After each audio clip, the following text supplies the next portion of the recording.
Okay, going to Max Keiser of maxkeiser.com. He joins us from London. Max, so much is happening, and I wanted to get you on about the economy because, you know, they're buying urban assault vehicles, 1.6 billion bullets, training the army for martial law. That's all declassified, gearing up like it's the end of the world. And you believe that by the end of April, we're going to see the next phase, an implosion. We're already in an implosion. They just use more debt and welfare checks and you know, the government little credit cards to keep things going. It's a consolidation program. But now we've seen a bunch of countries, the biggest of which, Germany, the key to the EU, repatriating their gold, saying in the news, I saw it in the Financial Times, we don't trust the U.S. anymore. So even the crooks in running Germany don't trust the crooks over here. So are we seeing that creeping towards the exits that you've warned about? Then we'll get into your take on the Second Amendment, what's coming up in the economy, this African invasion, where even mainstream news is saying terror in North Africa, are Westerners pulling the strings of al-Qaeda. I mean, even mainstream news now goes, is NATO and the U.S. staging stuff to be able to invade? Duh. Look at Libya, look at Syria. Again, joining us, Max Keiser. Max, so much is happening. I hope that your bold prediction is not true, but unfortunately, it looks like we're creeping towards the eve of financial collapse. We'll talk about what that collapse will look like as well. Max Keiser. Hey, Alex. Yeah, well, nice to be on again, and thanks for coming on my show. And I think you describe it well, creeping toward the exits. And this is what the German gold repatriation story is all about. And as you point out, the central banks have lost trust in each other, and they are taking their gold out of banks in respective vaults around the world, and they're bringing it all home. And they're doing this in a way that will precipitate and accelerate this collapse that we've been talking about. And to give you an idea for how this all works, in Britain, for example, the government says they have 300 tons of gold here in Britain. But my sources tell me that they have leased out or sold over 1,000 tons. So we have a fractional gold standard around the world that is keeping these central banks afloat. And now that they all want their gold back, they find out that the gold's not there. Back when Germany took 900 tons from Britain back during the 2000-2001 period, Gordon Brown, to satisfy Germany's demand for gold to be sent back to Germany at that time, he ended up having to sell 400 tons of Britain's gold. So Britain had to sell 400 tons, and that's about well over $1 trillion now that he gave away, because the price of gold at that time was $250 an ounce. Now it's $1,700 an ounce. And this is a problem going forward. The Netherlands want their gold, Germany wants their gold, China is buying gold. But these central banks that say that they have gold, it's turned out that they actually leased the gold, which is a way for them to put on their books that they still own the gold. When the Fort Knox, for example, when they lease the gold, they claim that is as good as owning the gold itself. But if you were to audit Fort Knox, you would find that most of the gold has been leased, and that means sold. So when people come then to claim their gold, they find that it's not there. The Bank of New York, when Germany says that they want the gold over 7 years. Well, as the panic in the gold market builds, they're going to want that gold a lot sooner, and they're going to be told that we don't have the gold to give you because we sold it. All right, I want to stop you right there, because something I want to do when we're able to budget in hiring a researcher or an archiver is, when I have guests on like you, I'm going to have them sit there and put the key points you say basically into a scroll at the bottom like mainstream television, but also put it on a computer so we can search a database of when you've been on the radio/TV show. Because, Max, ad nauseum for about 2 years in almost every interview, so there's probably 20 of these, you have said that you'll know that it's about to collapse when they start demanding gold from Britain and from the U.S., and that they've leveraged it at least 10 to 1 in fractional reserve, and that it's the fraud of the silver and gold reserves that will finally bring them down, and that they want to have a controlled collapse without this happening, but that if they do go for the gold and silver this way, that's a signal that things are out of control. Now you've said that over and over and over again, and my guests do this all the time because we have guests on that are right. They could have guests on that were right on national TV here, in mainstream news, but they don't want you to be right. They don't want the slaves to know what they know. But Max, you're scaring me because you've said this over and over again, that this would be the sign. And now it's not just Germany demanding the gold from the U.S. and England and places. This is really scary. So you've got the floor till we go to break in 5 minutes. Break down how you knew this was coming and what this signifies and how you think they'll satisfy it this time. It started really back in 2008, on March 17th of 2008. Stacey Herbert and I, we were making a documentary. We were in Frankfurt, Germany. We were at the Bundesbank, and we were talking to people at the Bundesbank. And this was right when Bear Stearns was collapsing and gold shot up above $1,000 an ounce. And we ended up there at a very historic moment. And I asked, you know, I'd like to see the gold. And the response from the Bundesbank was, well, you know, most of it is in New York. Now, that film was later broadcast on Al Jazeera English, and it was a shock to the people in Germany. And another journalist named Lars Scholl picked up the ball, and he's been hammering journalists and bankers now every year for 4 years, until the point where Bundesbank came out and said, due to the popular pressure, we have to admit that we have these huge gold positions held in the New York Fed, and we're going to now repatriate this gold. We're taking the gold back. And then my sources tell me that the New York Fed said, well, we don't want you to start a run on the gold market, so we're going to space this out over 7 years. But this was really going back to what we discovered in 2008, which is that the gold that these banks say that they have, they don't have. And this set off a fire, a trigger. Now, over the past 4 or 5 years, what you have is central banks and governments, to keep the economies afloat, have been aggressively buying their own bonds. They call it quantitative easing. And, you know, your other guests talk about this, like Gerald Celente talks about this a lot. They buy their own bonds as a way to keep interest rates low or to keep bond prices high. Now, here's an amazing statistic. The bond price in America has not been as high as it is today in the 240 years that America has existed. The bond price, the government bond price in the UK and Britain, has not been this high since 1694, when the Bank of England was created. The bonds are where the dot-com was in 2000. It's where the stock market was in 1987. It's where the real estate market was in 2005. It's at a historic peak, at a bubble peak. Now, whether the bonds collapse between now and April, as I predicted on your show last year, it could happen. I think it could happen. I might be wrong, but I won't be wrong by much. I could be wrong by a few weeks, a few months. But that's what we're going to see. We're going to see bonds collapse. We're going to see gold now, panic buying in the gold market, taking gold a lot higher. And, of course, this all ties in to what we launched on your show 2 years ago, Crash JP Morgan Buy Silver. The price of silver was around 26. At that time, there was such a furor to buy silver. It moved up to 50, pulled back now to the low 30s. But now we're seeing the price of silver after this consolidation period. Now looks like it's going, along with gold, you're going to see new highs in silver. So silver will get over $50, $60, $70 an ounce. But those are individuals now who don't trust the banking system, not just governments. And for individuals, they reach for silver because it's a lot easier to get. It's cheaper. And Max, the public here going to break, they're all buying survival goods, shelters, guns. They're voting with their purchases, showing they don't trust the system. The elites are all buying armored redoubts and getting bodyguards. They don't trust the system. This looks like quite a mess we're going to enter. Well, there's a good point you're making there, because it's to contrast today with the 1930s. People say this is similar to 1930s. There's a big difference between now and 1930s. In the 1930s, there was a liquidity problem. Banks needed cash to keep their business going for their deposits. But today, that's not the problem. The problem is an insolvency issue.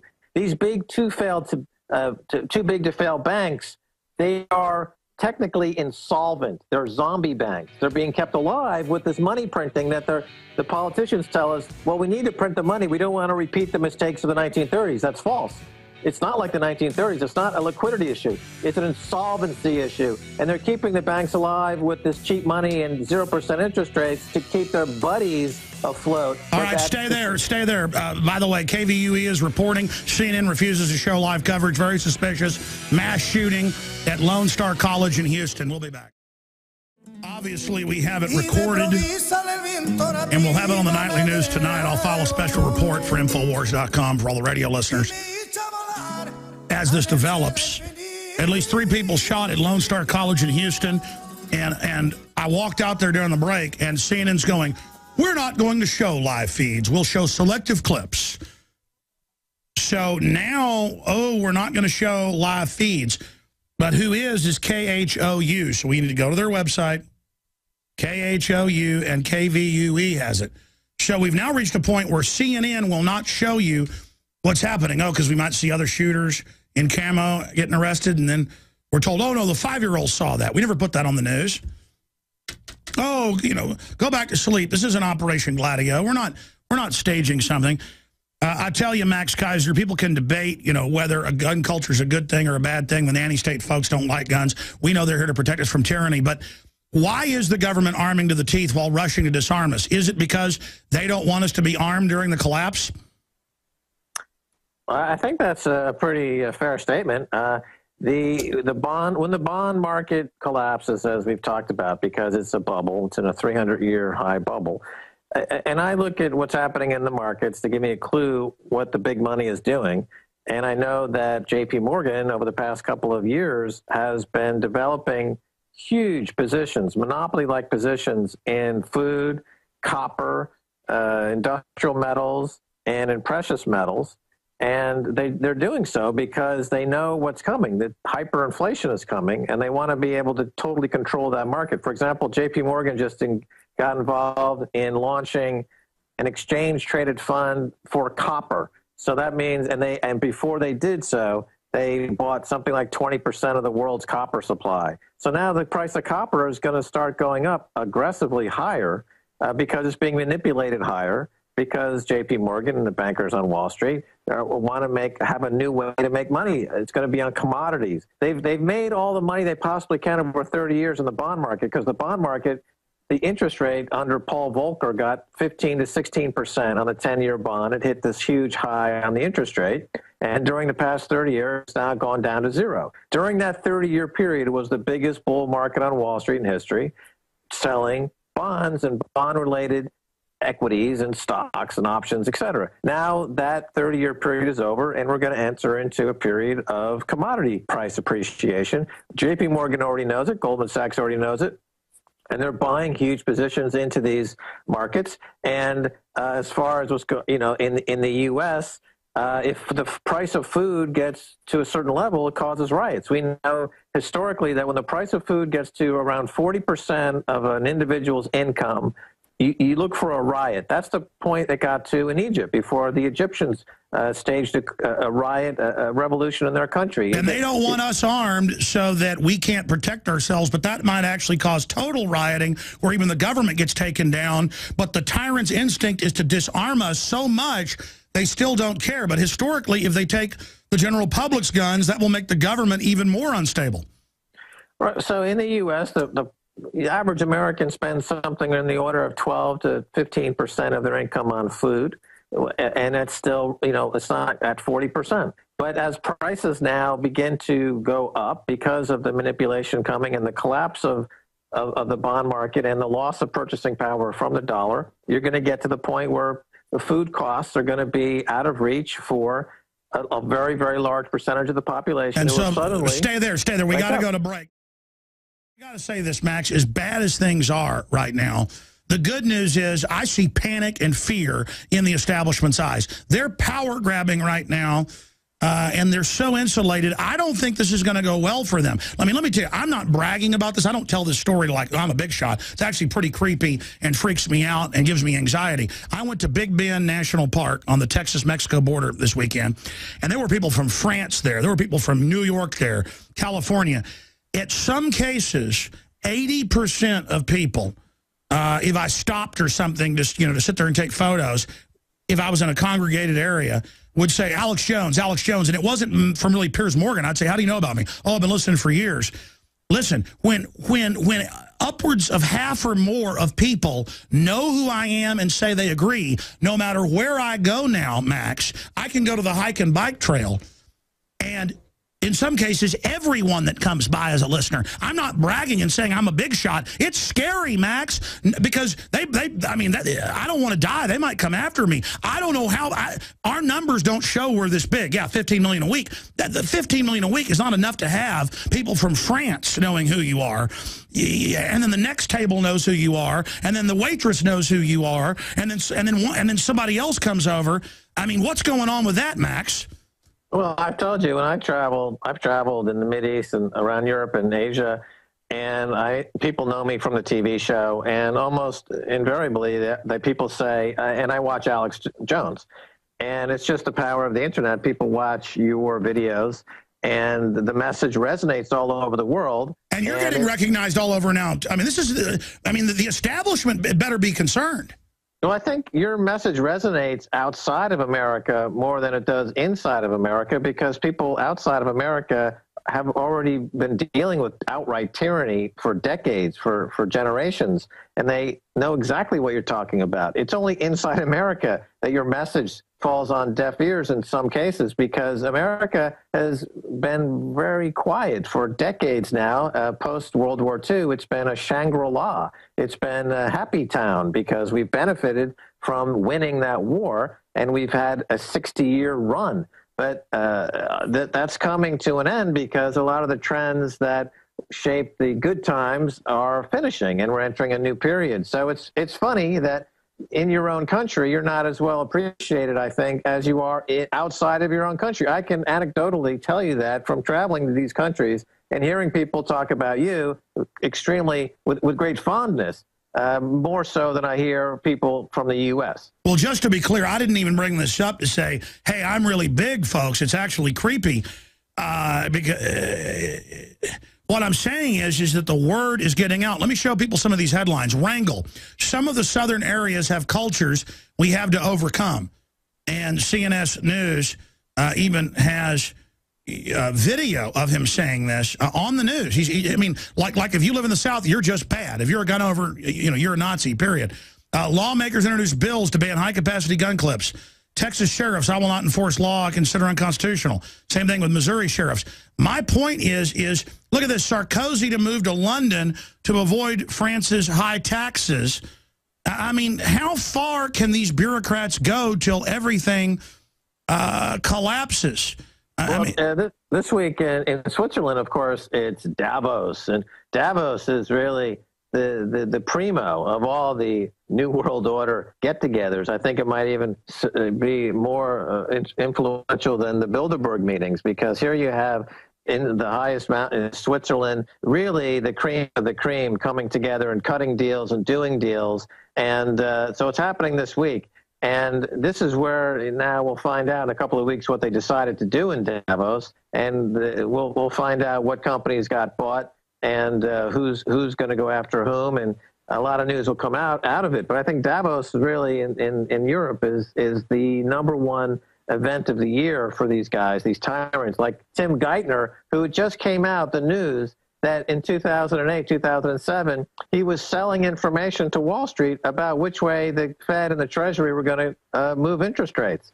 He was alerting the banks through private conversations, essentially selling information, because he'll go to Davos and he'll get paid a lot of money from the folks. That's where the bag men They use speeches as a way to get paid off. I remember you on the show. They show up with bags of money. The Geithner, and they're right there with their bank accounts. He's already got caught cooking the books for his own tax returns a few years ago. So they just go to Davos. That's where they hand him the bag full of money. He can stick it in one of the private banks there, and it's there now for the rest of his life. Davos is where Tim Geithner gets the 20 or 30 million dollars, just hand it to him in precious metals or diamonds or cash, and he stores it away. That's what they do in Davos. That's what it's there for. That's where the New World Order gets paid. Today is payday for the New World Order in Davos, Switzerland. They worked all year. They got their bonuses. They get them today in Davos, this week in Davos. Buffett gets his big satchel of cash. Geithner gets his satchel of cash. Everyone gets paid this week in Davos. So let the party, let the parties flow.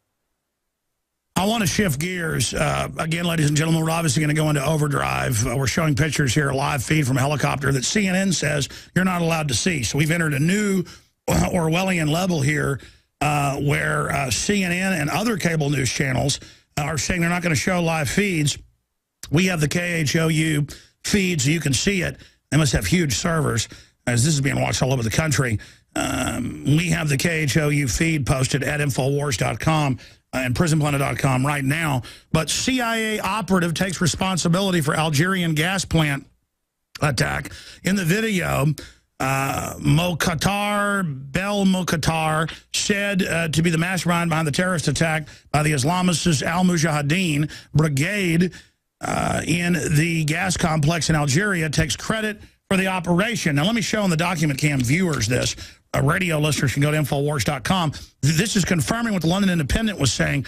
Terror in northern Africa are Westerners pulling the strings. And it has the Prime Minister, Sayal, telling reporters that it's an English accent groups leading the al-Qaeda forces. Well, we know al-Qaeda works for the West. They've given them Libya and Syria. They've now taken over Libya. They're deploying into other areas and then using this as an excuse for NATO through AFRICON to invade and run raids into these areas. Just absolutely amazing. And U.S. begins transporting French troops and equipment into Mali with another staged event as a pretext. I mean, how unveiled does this have to get where the West publicly runs al-Qaeda? I mean, does that not add massive credibility to everybody that pointed out that government was involved in 9/11?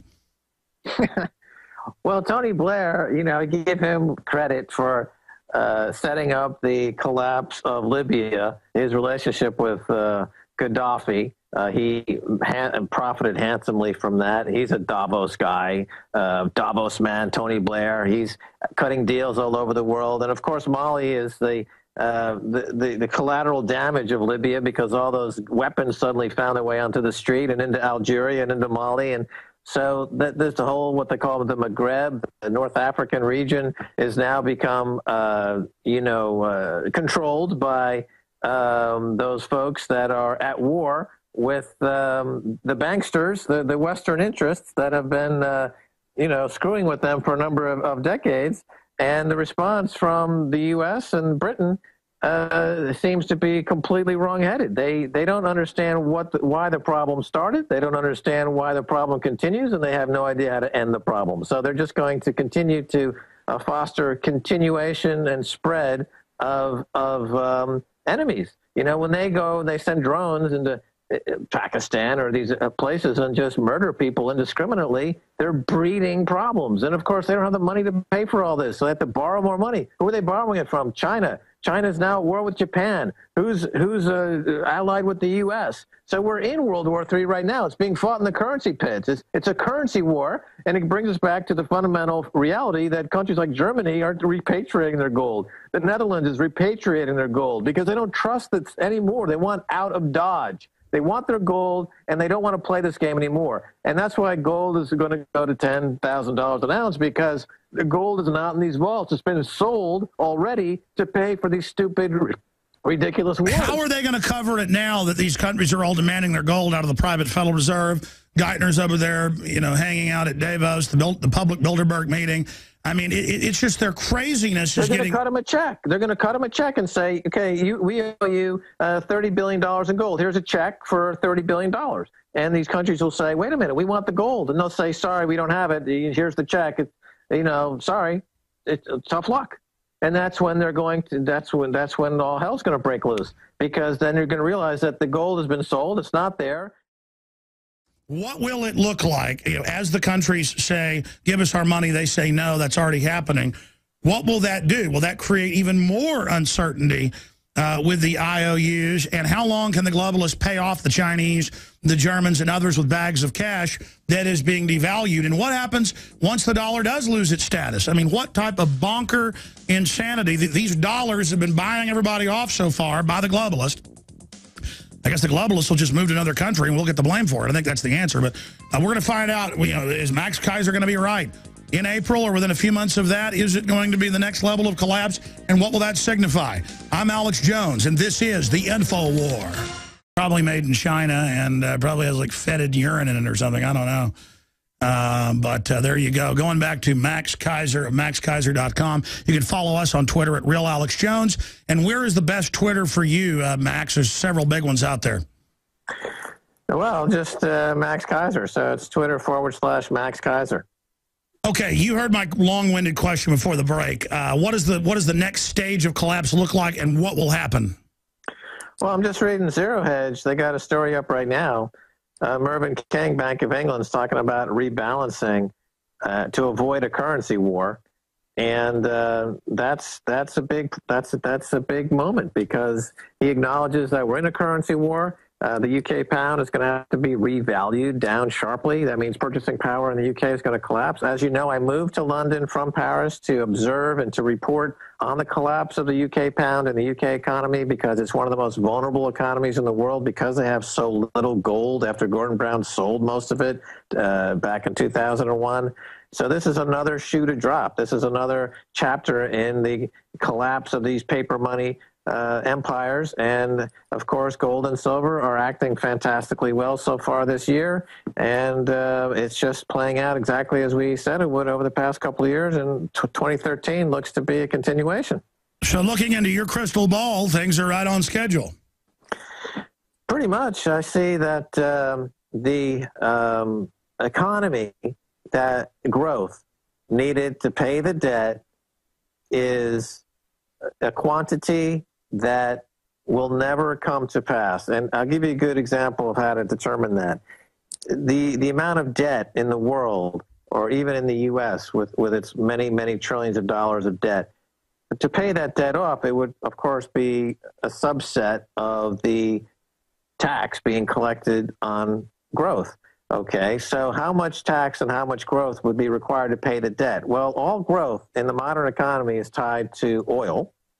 And if you were to burn 1 trillion barrels of oil, approximately the same amount of barrels of oil that have been burned so far in the last 100 years, if you were to burn another 1 trillion barrels of oil, you would not generate enough taxable income to pay off the current debt. That should give you an idea of how much debt there is. So, in other words, this debt is never going to be paid off. Jobs are never coming back. Wages will continue to crash. And the bond market collapse is coming, and gold and silver are going to go a lot higher. There's just no way around it. Max, we're going to do a little bit of overdrive here when we come back, but all I can say is this. You look at how they've tried to destroy women, destroy the family, how MTV has pushed gangster and jackass cultures on people, how it's been sold that men are supposed to be weak and stupid or thug-like.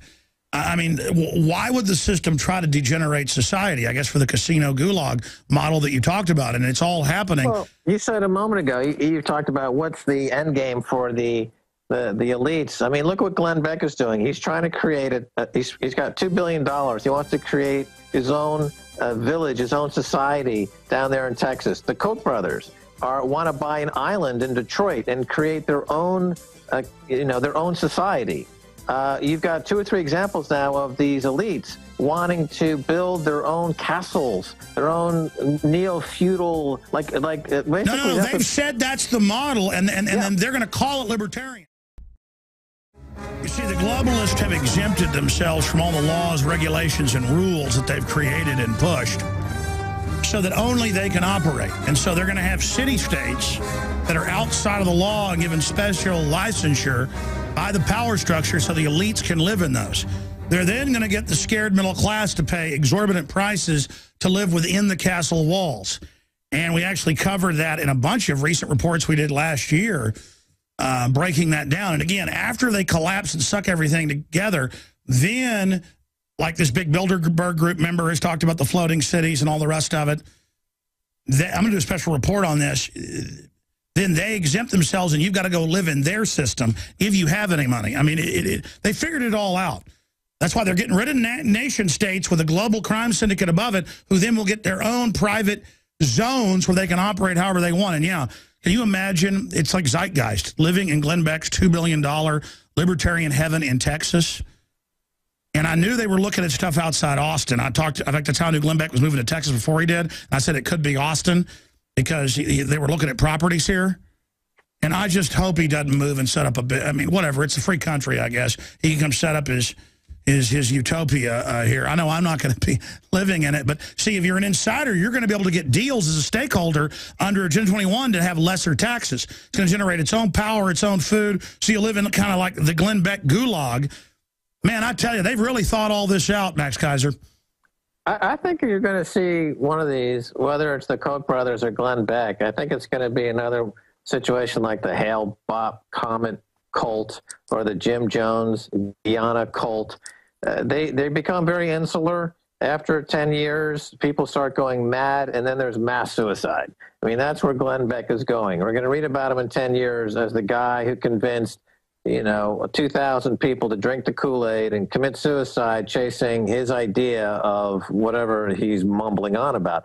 Because when you secede from society and you set yourself up as, in some way, living according to an ethos that is completely divorced from anything that we know and appreciate as a democratic system, let's call it, or an American system or an egalitarian system, you become prone to egomaniacal, dictator-like psychopaths like Glenn Beck, who rise up and realize that the only way that he can escape facing the reality of his own shortcomings is to convince everyone and himself to kill themselves. And that's where he's headed. Well, I'm going to tell you where he's headed. It's headed to sell real estate plan.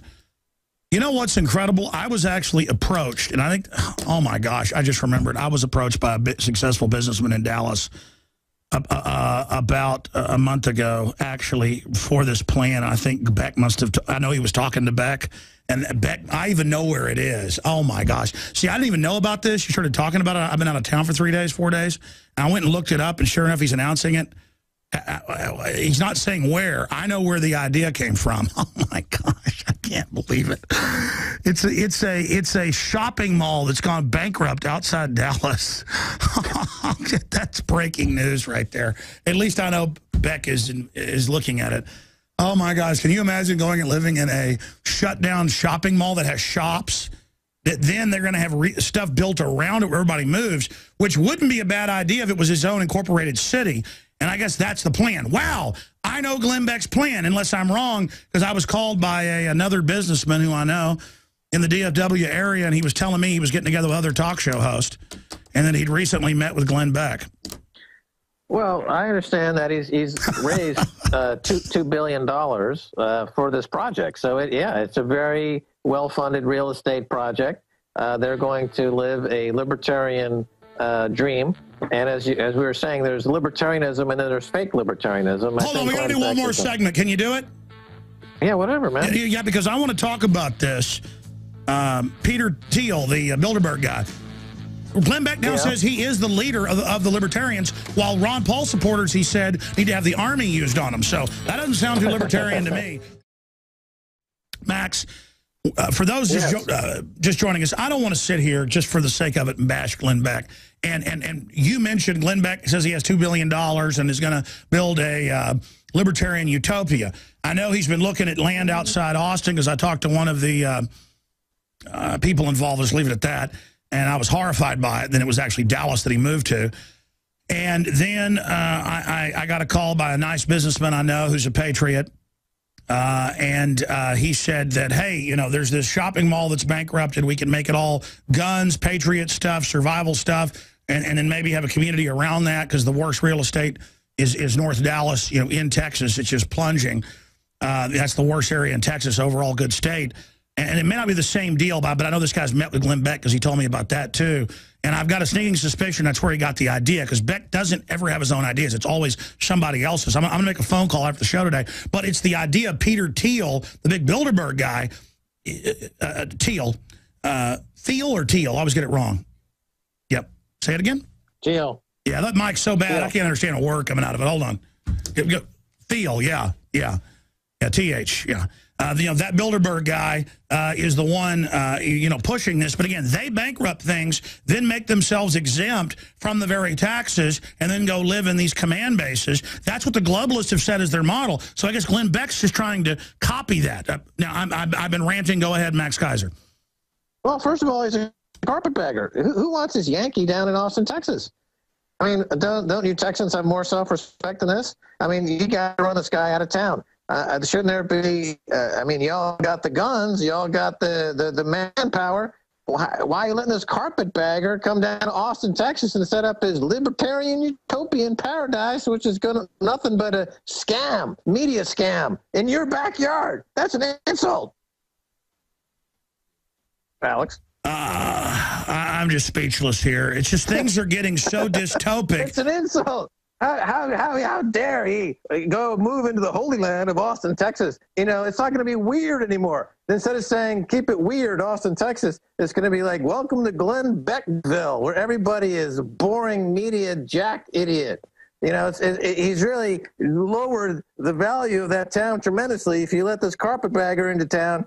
And can't you do something? You got listeners down there. Isn't there something you can do, Alex? We need you to stop this from happening. Well, I don't know if he's moving to Austin. I know he was looking at stuff here and pieces of land and stuff. All I know is that I found out from people that worked in and around him that indeed he did focus on everything we did, have people watching it. And when we see, he takes what we do and then spins it, and then he kind of just walks around in these weird, blue jeans and a little nerd outfit, all creepy and weird. And a lot of his followers are good people, but a big contingent of them are like into the wimpiness and into the whole. And then he always sabotages libertarians at key points. So I feel like he's on my six. And it just is creepy knowing what I know about him, that he is constantly worried about what I'm up to. And I just don't know what to say about him. His whole career is based on a bad imitation of Alex Jones. I mean, before Glenn Beck came on Fox News, there was Alex Jones, and you brought to the media world somebody who wore their heart on their sleeve in a very obvious way. And then Glenn Beck did this on Fox News, where he would well up and get very emotional over things, and he's basically doing an Alex Jones impression. But he would not cover the stories that Alex Jones covers because, of course, he doesn't want to upset Fox News and his media masters, and he's parlayed that into this new $2 billion fandango down in Austin, Texas, is what I'm hearing, where he's going to build this utopian version of what I call fake libertarianism, which means fake libertarianism means he'll say, well, I'm going to borrow $2 billion at 0% interest rate, and if this works, I'm going to keep all the profits, and if it goes bust, then everyone in Texas is going to have to absorb the losses. And you say, well, why do you get to borrow $2 billion at 0%? He'll say, oh, I'm a libertarian. That's not what libertarianism is. He supported the banker bailout. Well, yeah, that's not libertarianism. That's not even capitalism. That's outright fascism. He's a fascist. He accuses you of being a fascist, and yet he's the guy engaged in a $2 billion fascist enterprise combining the banksters with land speculators in Austin. That's fascism. He's right there in your neighborhood. Well, he's looking at Austin. He's also looking at the North Dallas suburbs area, where it's probably... If you were so concerned, he should check out Libya or Mali. Why doesn't Glenn Beck go there to build his libertarian paradise? That's where it's needed. If he really believes in the power of capitalism and libertarianism, why doesn't he go to Mali and show the people there what Glenn Beck can do? But let's elaborate on this. Let's elaborate on this. We've actually done news reports on this. We cover it in Endgame. People think of globalism as getting rid of countries. They actually break countries into smaller pieces to control them. They create regions like London or the Vatican that are outside of law and can do whatever they want. Israel's a similar thing. They build their own zones, and that's what they're actually saying, Peter Thiel and others, is that they're going to establish this. It's just amazing that we're actually, like you said, we're going back to feudalism. It is going back to feudalism, and I have been saying that for a few years, neo-feudalism. But this Peter Thiel character, of course, he made his money with PayPal. And PayPal, of course, was along with Visa and MasterCard, shutting down WikiLeaks when it became, and they also are extrajudiciously shutting people down that they don't want them to get their views, like with copyright and other issues. They just shut them down. And that's where Peter Thiel comes from. So he made his bones engaging with the banksters directly through PayPal. That's where he comes from. So now he's going to take that experience, and he's with the Bilderberg Group now. He's with these folks, and they're meeting, and they're doing their deals where they're going to try to create these little cul-de-sacs, these little Disney-esque fantasy worlds where they're going to be surrounded by an army. You've got media ideologues like Glenn Beck at the center, and within 5 or 6 years, all the children are going to look like Glenn Beck, but they'll all be inbreeding, so some will have 3 arms. And 2. All right, that's enough. I don't want to get into a Beck bashing fest. It's just that, it's just incredible. He is out to get me. And you notice I'm not out to get Rush Limbaugh. I'm not out to get Michael Savage. I don't talk about, what's the other one's name? I don't listen to it. What's his name? The guy on Fox News, Sean Hannity. Yeah, Bill O'Reilly? Yeah. Hannity, well, the point is they're not after me. So I'm not talking about him. It's Glenn Beck is always, look how he moved up the road from me. I mean, it's like. That's what I'm saying. I mean, I need to get this guy out of my life. He's super creepy. Well, he's a stalker. He's stalking you. So, I mean, you got to deal with it. In some way, there's got to be enough people in Austin that support Alex Jones to do whatever needs to be done to keep Glenn Beck out. I mean, stop it. He'll take that as a serious thing. No, if he wants to buy property and do something and become a libertarian, that's great. In fact, I want to think that he's becoming a better guy. The problem is he's still, really making stuff up about us. I mean, I'm not a fascist, folks. I'm a wild liberal in the Thomas Jefferson vein. None of these names mean anything. I'm called a right-winger today because I oppose Obama. I am a true constitutionalist. Max, I'd like to believe you're the same thing. I mean, a classical liberal, right? I'm actually a closet Texan.